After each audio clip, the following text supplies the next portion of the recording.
Assalamualaikum warahmatullahi wabarakatuh. Good morning, students. How are you today? I hope you all always in good condition and you will be healthy always. You and your family also, I hope you will always be healthy. Today is our second meeting in English lesson.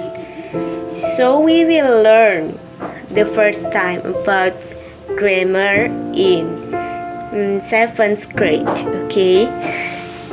Jadi sebelumnya setelah kita belajar mengenai vocabulary, maka hari ini Bu Guru akan sedikit mengajak kalian belajar mengenai penggunaan to be. Nah, to be itu apa sih? To be itu tergolong dalam materi grammar dalam bahasa Inggris ya. Nah, jadi to be itu dia akan sangat berperan penting dalam pembelajaran pada pekan-pekan berikutnya. Maka kita sebagai siswa kelas 7 harus mulai mempelajari grammar untuk bekal di kelas yang selanjutnya.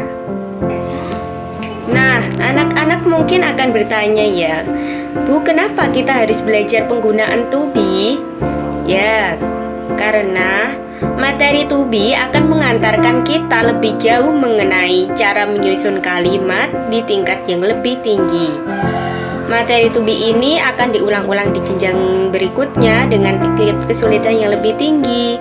Jadi mungkin pada pertemuan awal-awal ini kita akan belajar materi mendasar mengenai penggunaan to be berupa is, am, are.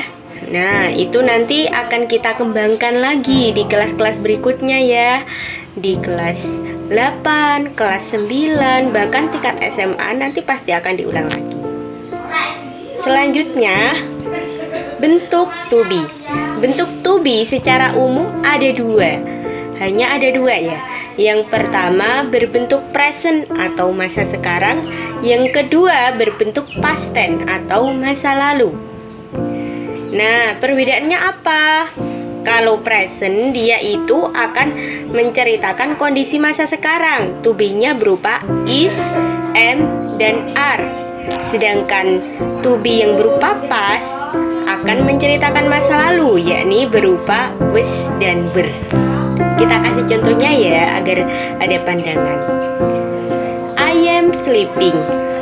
I di situ ada to be am, terus ada verb berupa sleeping. Nah, ini am ini merupakan to be present. Oke, anak-anak? Begitu juga yang past. I was sleeping. Ini was-nya ini juga berupa to be. Nah, sudah bisa dipahami ya? Selanjutnya, kita lanjut materi kepada penggunaan subjek to be. Bu Guru di sini sudah buatkan kolom ke kalian ya. Ini bisa dilihat. Kolom yang pertama adalah kolom present. Kolom yang kedua atau yang tengah adalah bagian subjeknya. Kolom yang ketiga adalah past atau masa lalu. Jadi Bu Guru melakukan teknik komparasi pada tabel ini. Kalian bisa melihat subjek atau pelaku dalam to be ini di bagian tengahnya, yakni subjeknya. Nah, contohnya subjek I yang ada di tengah kolom itu ya. Ini dia memakai to be I am ketika dipakai pada present tense. Nah, sedangkan kalau pada bentuk past, dia akan memakai to be was. Jadi, I was. Nah, kalau masa sekarang berarti I am. Kalau masa lalu berarti I was. Selanjutnya, you. Kalau you artinya kamu atau kalian ya. Kalau dalam bentuk present, dia akan menggunakan are. Jadinya you are. Kalau bentuk past, dia akan memakai were. Jadinya you were. Yang ketiga ada we. We ini artinya kita. To be-nya juga sama. We terus they. They ini artinya mereka. You, we, they ini to be-nya mereka sama ya. Kalau present to be-nya are, kalau past to be-nya were. Gitu. Jadi we are, we were, they are, they were. Bisa dipahami anak-anak? Begitu juga berlaku pada to be she, he, it. She itu artinya dia perempuan, he itu artinya dia laki-laki, it itu bisa nama orang, bisa nama benda. Yang penting dia selain he, it itu tadi, maka penggunaan to be-nya ketika present adalah memakai is. Jadi she is atau he is atau it is. Atau ketika dalam bentuk past maka dia pakainya was. Jadinya she was, he was, it was. Gitu ya. Contohnya, guru kasih contoh sekali lagi nih. Contohnya, she is my friend.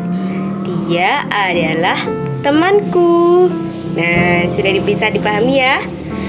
Selanjutnya, nih, karena kita masih kelas 7, pasti anak-anak masih bingung ya.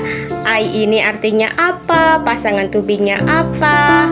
She ini artinya apa? Pasangan to be-nya apa? Tentu kalau kita masih pemula, tentu kita akan bingung. Maka dari itu, Bu Guru kasih kalian cara yang mudah dalam menghafal penggunaan to be ini. Caranya dengan menyanyikan nada lagu Balonku Ada 5. Ya. Jadi kalian kenapa harus memakai metode menghafal dengan bernyanyi? Karena menyanyi itu biasanya siswa akan menjadi lebih rileks menikmati ya.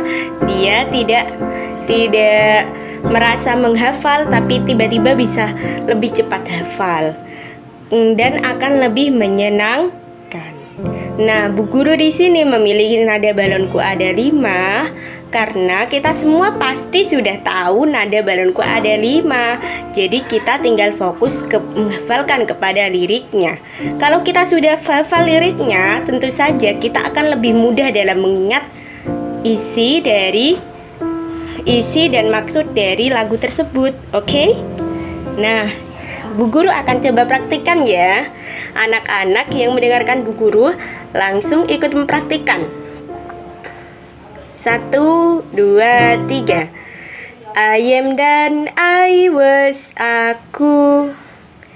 You are dan you were kamu. We are dan we were kita. They are dan they were mereka. She dia perempuan, pakai she is dan she was.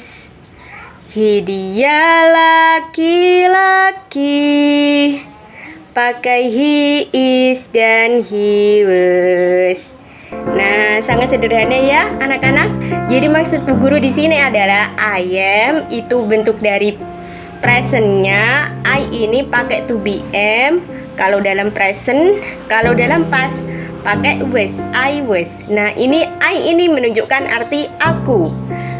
You are ini bentuk dari present, you were bentuk dari past, menunjukkan arti kamu.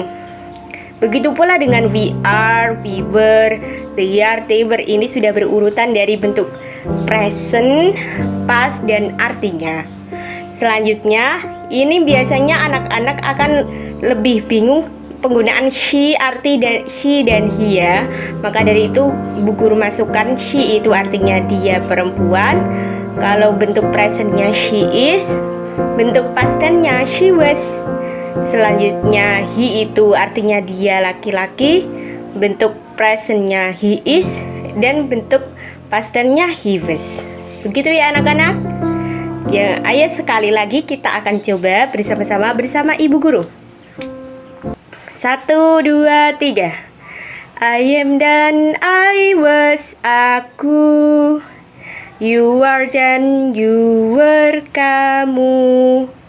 They are dan they were mereka. We are dan we were kita. She dia perempuan, pakai she is dan she was. Dia laki-laki, pakai he is dan he was. Yeay, anak-anakku pintar sekali. Selalu semangat dalam mempraktikkan pelajaran kita di setiap awal pertemuan ya. Akan kita nyanyikan bersama-sama agar hafal di luar kepala. Untuk pertemuan kali ini, Bu Guru ajarkan sampai di situ. Semoga anak-anak tetap semangat dalam belajar, semangat dalam menuntut ilmu, dan tetap semangat dalam menjaga kesehatan agar kita mendapatkan ilmu yang barokah. Amin. Wallahul muwaffiq ila aqwamit thoriq. Wassalamualaikum warahmatullahi wabarakatuh.